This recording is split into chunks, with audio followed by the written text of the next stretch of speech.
Então vamos entender que ingredientes e aditivos que a gente deve utilizar. Bom, eu vou mencionar, e eu já trouxe até aqui listado à esquerda, os ingredientes convencionais, né?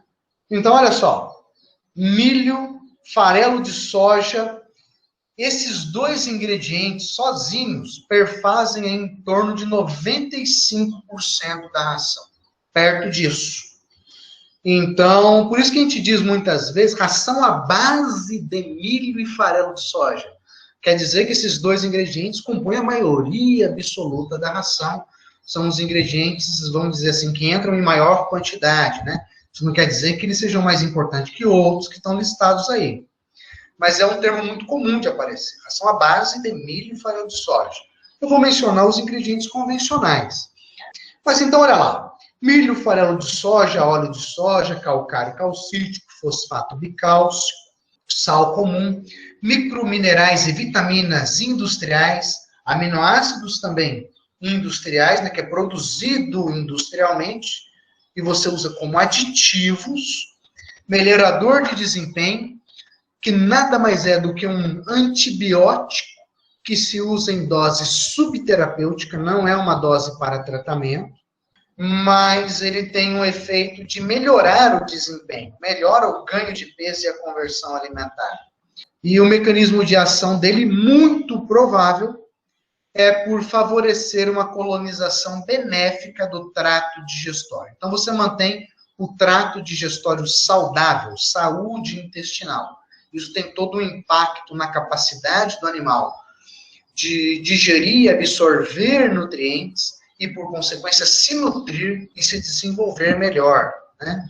Claro, existe uma questão associada à utilização, a possibilidade da transferência de resistência para micro-organismos que podem acometer os seres humanos, né?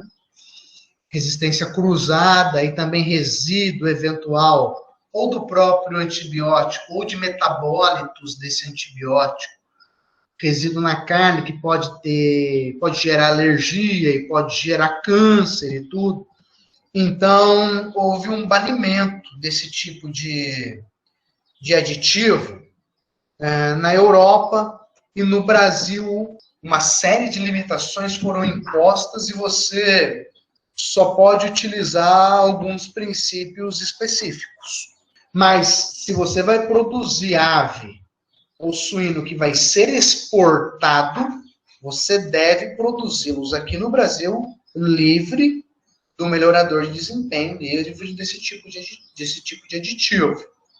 Anticoccidiano, para prevenir a coccidiose, que é uma enfermidade, né, causada pela Eiméria, um protozoário, que acomete o trato digestório, a depender do tipo, da espécie de Eiméria, é um local no trato digestório que ela acomete, e isso também tem um impacto muito negativo sobre índices de produtividade e de economicidade. É uma enfermidade típica de animais que são criados em contato direto com o piso, então a gente utiliza para prevenir. E a fitase, conforme eu mencionei hoje, é muito comum, né? E você pode pensar em outros aditivos. Outros aditivos alternativos, por exemplo, aos melhoradores de desempenho, né? Que a gente tem, vou listar alguns. Probiótico, que são micro-organismos que promovem uma colonização benéfica. Pré-bióticos, que servem de substrato para o desenvolvimento de micro-organismos benéficos. Se você juntar probiótico e pré-biótico num produto só, você tem os simbióticos. Você tem óleos essenciais, ácidos orgânicos e uma série de outros aditivos que você pode estar imaginando aí e que são passíveis de utilização, né? Eu mencionei alguns que são candidatos a substitutos aos melhoradores de desempenho. Mas você poderia pensar em outros tipos de aditivos. Por exemplo, você poderia pensar nos pigmentantes, que são aditivos que dão pigmento ao produto final. Então, ele pode pigmentar a pele do frango, ele pode pigmentar a gema do ovo, e aí você consegue uma coloração que vai atender à necessidade do consumidor, que vai atender a expectativa do consumidor, e não faz o produto ficar um produto com uma aparência melhor. Você tem alguns outros aditivos tecnológicos que a gente chama, né? O que eu mencionei, os pigmentantes, eles são aditivos sensoriais. Nós temos aditivos tecnológicos, vou mencionar um muito comum, antioxidante, que a gente pode utilizar para prevenir a oxidação, obviamente. Você pode colocar na ração para prevenir a oxidação de lipídios daquela ração. Você pode colocar em ingredientes, matérias-primas ou ingredientes que tenham muitos lipídios, você pode colocar ali um antioxidante, que aí você pode estocar com segurança por um período mais longo, e também se você não tem uma condição ideal de estocagem, né? Vai estocar por um período longo, num local que pode estar quente e úmido, com muita luz e tudo, pode ser que seja interessante você utilizar um aditivo desse, né, um antioxidante, na matéria-prima, para prevenir a oxidação da gordura na matéria-prima. Né? Eu mencionei a fitase, mas existem várias outras enzimas exógenas que você pode utilizar. Você pode utilizar outras carboidrases, você pode utilizar proteases, lipases. Você pode usar enzimas para digerir polissacarídeos não amídicos, que são comuns em alguns ingredientes, como, por exemplo, o trigo. Né? Então, tem muitos outros aditivos. A gente deve trabalhar, quando estivermos formulando mesmo, com alguns desses aditivos. E se não for os ingredientes convencionais, são os alternativos, né? Que são aqui que é um ingrediente alternativo.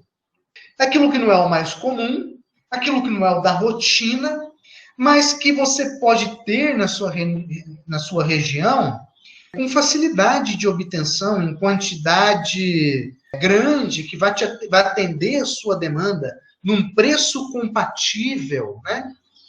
Um produto que tenha qualidade, que de certa maneira tenha algum grau de padronização, né? Então você pode utilizar, né? Por exemplo, você pode ter uma indústria que produz biscoito, que pode ser biscoito salgado ou biscoito doce, aí tem aquelas sobras de biscoito, né? Ou biscoito que foi quebrando, que não está adequado para comercialização, ou sobra da forma, dos cortes do biscoito, que você pode utilizar, é muito comum para suínos, inclusive, você pode utilizar o biscoito doce para suíno. O suíno gosta do sabor doce. Você pode ter alguma indústria que processa algum produto aí que sobre um coproduto, né? De repente você tem uma indústria de tomate que sobra ali um resíduo que você enxerga como potencial para a utilização na produção animal, ou processar uva para fazer suco, para fazer vinho, e que sobra ali algo que possa ser utilizado na alimentação animal, ou tem alguns alternativos que são mais comuns, vamos dizer assim. Por exemplo, o sorgo, né, desde que ele tenha baixo tanino, ele pode ser utilizado, só que aí você tem que tomar alguns cuidados, né? Eu vou começar a mencionar para vocês vão entender direitinho, quer ver? Quando você for utilizar ingrediente alternativo, você deve conhecer a composição nutricional do ingrediente, né? E essa é uma informação muito importante. Agora você já sabe que da composição nutricional que você precisa, nem tudo se determina em laboratório. Por exemplo, a digestibilidade dos aminoácidos, essa requer um ensaio biológico, né? O teor de energia metabolizável também requer um estudo para a determinação do seu valor. Apesar de que você pode usar valores aproximados, tanto para a digestibilidade dos aminoácidos quanto para a energia metabolizável, né? Existem equações que estimam, que prevêem a quantidade de energia metabolizável ou de aminoácidos digestíveis que o ingrediente tem a partir da composição nutricional dele. Então, você até consegue estimar isso daí também. O fato é que você precisa saber a composição nutricional E aqui, o que eu estou dizendo tem muita relação com esse segundo item, com aproveitamento biológico, né? Quanto que o animal consegue digerir e metabolizar dos nutrientes que estão naquele ingrediente alternativo que você quer utilizar. Além disso, gente, pode ter algum fator limitante ou antinutricional. Eu vou complementar. Espera aí. Vou fazer já, deixa eu ver se eu consigo fazer já. Olha só, porque além da composição nutricional e do aproveitamento biológico, você tem que saber se o ingrediente que você vai utilizar não tem um fator antinutricional, que é uma substância que está ali presente e que pode, de alguma maneira, prejudicar o animal. Pode prejudicar, varia muito aí como, né? Pode prejudicar. Existem substâncias e substâncias. Deixa eu mencionar algumas rapidamente para vocês. O sorgo pode ter o tanino, que tem um sabor adstringente. O que é adstringência? A gente sabe o que é adstringência porque muito provavelmente você já comeu banana verde, que fica com aquele gosto amarrando na boca, né? Então prejudica a palatabilidade. Mas mais do que isso, o tanino também prejudica a digestibilidade de proteína e de carboidratos. Então, o que a gente tem que utilizar é um sorgo que a gente saiba que não tem tanino, ou que tem baixo tanino. Sorgo de alto tanino, você vai ter que utilizar com muita restrição. Se for um sorgo de teor elevadíssimo de tanino, aí você não pode nem utilizar. Esse é um fator antinutricional, que prejudica o animal de alguma maneira. Outro fator antinutricional. Se você for utilizar alguma coisa com algodão, não é comum para não ruminantes. Mas um farelo de algodão ainda até pode, mas realmente não é comum. Você teria que estar atento ao gocipol. E o gocipol prejudica a característica reprodutiva. Né? Ele pode prejudicar, na verdade, o animal como um todo. Pode prejudicar fígado e prejudica o animal como um todo, mas ele tem um efeito muito prejudicial a características reprodutivas, né? Você poderia ter um outro fator antinutricional, deixa eu pensar aqui, o fator antitripsina, que é comum na soja, só que a soja é um ingrediente convencional, né? Só que você tem que verificar se o fator antitripsina foi inativado adequadamente ou não, porque a gente tem que inativar na soja. A gente usa para inativar o fator antitripsina da soja o calor, né? A própria tostagem que você dá no farelo, depois até para a eliminação do solvente que extrai o óleo, para a gente obter o farelo de soja, você tem que fazer ela no tempo certo, na temperatura certa para você inativar. Para você inativar o fator antitríptico. Só que tem que ter muito cuidado com essa temperatura, ela não pode ser excessiva, porque senão você prejudica a digestibilidade dos nutrientes. Então, você promove aquela relação de Maillard que prejudica toda a digestibilidade dos nutrientes. Então, tem que ser no ponto certinho esse processamento. Né? Então, mesmo em ingredientes convencionais, você tem que verificar essas questões todas, que nem eu estou exemplificando aqui agora para o farelo de soja. Né? Então, existem aquilo que atrapalha, são substâncias que atrapalham o animal de alguma maneira. Isso é antinutricional. E existem os fatores limitantes, porque ele não tem um efeito antinutricional de fato. Então, perceba que, por exemplo, o sorgo baixo tanino, ele é baixo em pigmentantes, em carotenoides que pigmentam tanto a pele do frango quanto a gema do ovo. Então, se você vai utilizar o sorgo baixo tanino, por exemplo, em ração de poedeira que está em fase de postura, você tem que estar muito atento à quantidade de pigmentantes que tem ali e à pigmentação da gema que você deseja. Pode ser que seja necessário fazer a suplementação com pigmentante, que é um aditivo sensorial. Por quê? Porque o sorgo tem essa limitação. É um fator limitante, não é antinutricional. Percebeu a diferença de fator, do que eu chamo de fator antinutricional e de fator limitante? Então, você precisa conhecer, né? Deixa eu pegar um outro fator limitante aqui. Por exemplo, vamos supor a farinha de carne e ossos, que é um ingrediente de origem animal, que pode ser utilizado em ração para não ruminantes, está liberado, tá? Não pode para ruminantes em função da possibilidade de transmissão da vaca louca. Mas para aves e para suínos está liberado e é um ingrediente importante, porque ele contribui com fósforo e cálcio também, mas o fósforo que é caro, além disso tem uma quantidade de energia e de proteína considerável, né? Então ele fornece os nutrientes que de fato são caros. Normalmente a utilização, se você tiver disponível uma farinha de carne e ossos de qualidade, isso é importante ressaltar, porque você tem que confiar na indústria que está te processando e te fornecendo esse ingrediente. Ela não tem um fator antinutricional, mas ela tem muito cálcio e fósforo. Então, o que limita a utilização, a inclusão, o que limita uma maior inclusão desse ingrediente na ração é a quantidade alta de cálcio e fósforo que ela tem. Então, você não vai poder incluí-la em mais do que normalmente, em torno de 5%, porque a hora que você começa a colocar mais do que isso, começa a dar excesso de cálcio e excesso de fósforo. Isso é totalmente indesejável, né? Não pode. Excesso de nutrientes não faz bem para o animal, não faz bem para o ambiente. Então, excesso não pode.